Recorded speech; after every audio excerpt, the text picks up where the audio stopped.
राहुल एक छोटे शहर में अकेला रहता था और एक कॉल सेंटर में रात की शिफ्ट में काम करता था। एक रात जब वह अपने घर वापस आ रहा था तो उसने देखा कि उसके मोबाइल पर एक अनजान नंबर से कॉल आ रही है।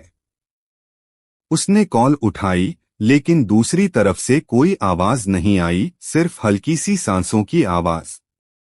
उसने कॉल काट दी, सोचते हुए कि यह कोई गलत नंबर होगा। थोड़ी देर बाद फिर से वही नंबर कॉल करने लगा। इस बार राहुल ने झुंझलाकर कहा, कौन है? क्यों बार बार कॉल कर रहे हो? अचानक दूसरी तरफ से एक धीमी और भयावह आवाज आई, मैं देख सकता हूँ। तुम कहाँ हो? राहुल के रोंगटे खड़े हो गए। उसने इधर उधर देखा, लेकिन सड़क खाली थी। राहुल जल्दी जल्दी अपने घर पहुंचा और दरवाजा बंद कर लिया।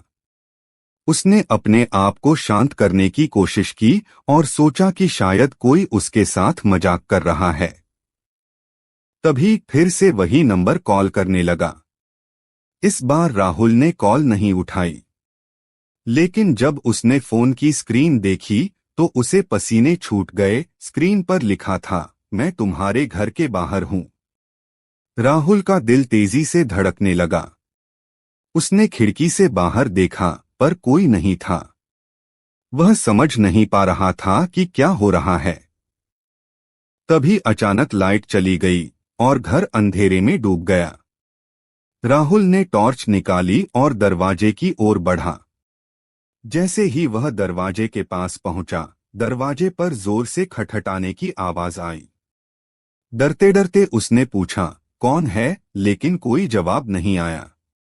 खटखटाहट तेज होती गई और साथ ही वह अनजान नंबर फिर से फोन पर चमकने लगा।